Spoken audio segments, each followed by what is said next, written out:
বন্ধুরা, চৈত্র সংক্রান্তিতে আয়োজিত চড়ক মেলার কথা সকলেই জানে, কিন্তু এর পেছনে থাকা পৌরাণিক কাহিনী অনেকেই জানে না।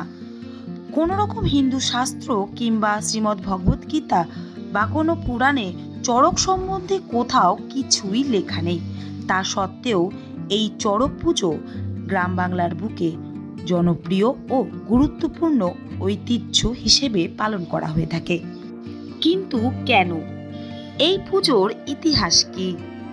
এই পুজোর সূত্রধর কে? এই পুজোর দ্বারা কাকে সন্তুষ্ট করার চেষ্টা করা হয় ও এই পুজোর নিয়ম আচার কি কি? এই ধরনের সকল প্রশ্নের উত্তর পেয়ে যাবে আজকের এই ভিডিওতে। ভিডিওটি শুরু করার আগেই বলে রাখি, আমাদের আজকের এই ভিডিওটি যদি আপনাদের ভালো লেগে থাকে তাহলে লাইক, কমেন্ট ও শেয়ার করতে ভুলবেন না। আর আপনি যদি আমাদের চ্যানেলের নতুন শ্রোতা হয়ে থাকেন, সবার আগে চ্যানেলটি সাবস্ক্রাইব করে উপরে থাকা অল নোটিফিকেশন বেলটি অন করে যাবেন। আর মনে রাখবেন, আপনাদের থেকে পাওয়া এমন ছোট ছোট ভালোবাসা আমাদের নতুন নতুন ভিডিও বানাতে অনেক বেশি উৎসাহ দিয়ে থাকে। তাহলে চলুন আজকের ভিডিও শুরু করা যাক।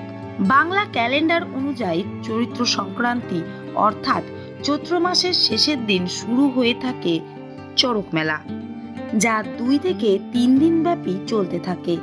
এই উৎসব মহাদেবের গাজনের একটি বিশেষ অংশ বলে ধরা হয়ে থাকে। এই উৎসবটি গ্রাম বাংলার সম্পূর্ণ নিজস্ব একটি উৎসব।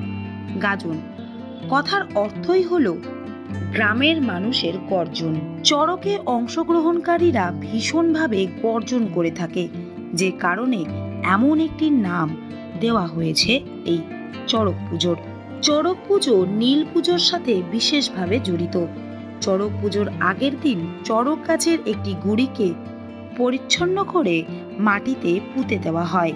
পরবর্তীতে জল ভর্তি পাত্রের মধ্যে শিবলিঙ্গ রেখে দেওয়া হয়। তার উপর রাখা হয় সিঁদুর মাখানো শিবের পাটা। এই সম্পূর্ণ বিষয়টিকে বুড়ো শিব নামে ডাকা হয়ে থাকে। গ্রাম বাংলার জনগণ এরপর তার পুজো সম্পূর্ণ করে থাকে। এই উৎসব রাঢ়বঙ্গের শৈব সংস্কৃতির একটি অংশ।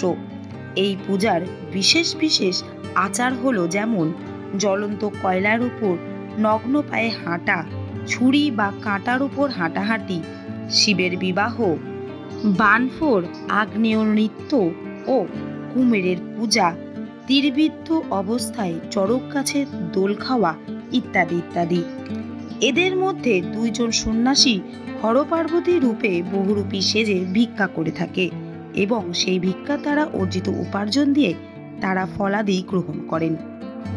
এই পূজা চলাকালীন সকল সন্ন্যাসীরা নিজ গৃহ ত্যাগ করে সেই স্থানেই বিচরণ করে থাকেন।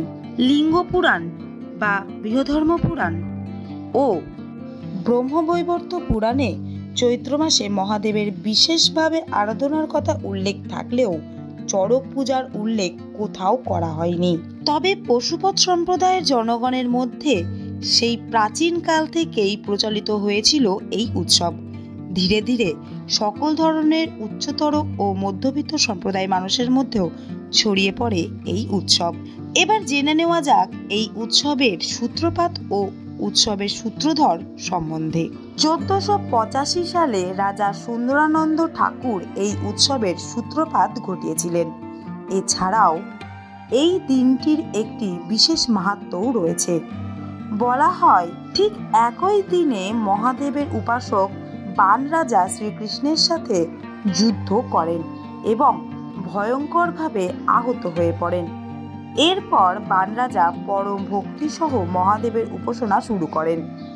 মহাদেবের নামে নৃত্য গীতাদি ও নিজের গাত্ররক্ত দিয়ে মহাদেবকে তুষ্ট করে অভীষ্ট সিদ্ধি লাভ করেন। তাই এই দিনটিকে স্মরণ করে গ্রাম বাংলার মানুষরা চড়ক পুজোকে প্রতীক বানিয়ে এই উৎসবে বিভিন্ন প্রকারের দৈহিক যন্ত্রণা গ্রহণ করে এবং এই ধরনের কার্যকলাপকে তাদের ধর্মের প্রধান অঙ্গ বলে বিবেচিত করে। প্রাচীন সময়ে এই ধরনের যন্ত্রণাদায়ক কার্য বলতে নরবলিকে বোঝানো হতো। এই পুজোতে সন্ন্যাসীরা কিছুদিন পূর্বেই শুরু করে দিতেন কঠোর ব্রত ও সংযম পালন। সন্ন্যাসীর সারা শরীরে এফোর ওফোর করে দেওয়া হয় জ্বলন্ত লোহার শিক, যেমন হাতে, পায়ে, পিঠে, এমনকি বাদ পড়ে না জিহবাও। সেই মারাত্মক পরিস্থিতিতে সন্ন্যাসীকে চড়ক গাছের সাথে বেঁধে দ্রুত গতিতে বৃত্তাকারে ঘোরানো হয়ে থাকে। এছাড়াও থাকে গিরি সন্ন্যাস ও বাবর সন্ন্যাস। চড়ক পুজোর ঠিক আগের দিন আয়োজিত হয় নীল চণ্ডিকার পুজো, যা আমাদের চলিত ভাষায় নীল পূজা বলে থাকি। এরপর বেশ কিছু মানুষ বহুরূপী সেজে ঘুরে বেড়ায় গ্রামে গ্রামে, সাথেই করে থাকে গান, বাজনা ও নৃত্য। গ্রামের মানুষ খুশি হয়ে যা দিয়ে থাকেন তাই দিয়েই হয় শিবের পুজো, যাকে হাজরা পুজো বলা হয়। এখানে ভোগ হিসেবে নিবেদন করা হয় খিচুড়ি ও শোল মাছ। এরপর শুরু হয় বিভিন্ন ধরনের প্রাণঘাতীকর প্রদর্শনী, যা বটি ঝাঁপ, কাঁটা ঝাঁপ, ঝুল ঝাঁপ, বাণ সন্ন্যাস, বেত্র সন্ন্যাস, বর্ষি সন্ন্যাস, এই সকল প্রকার প্রাণ সংশয়কর নিয়মের মধ্যে দিয়ে পালন করা হয় চড়ক মেলার উৎসব।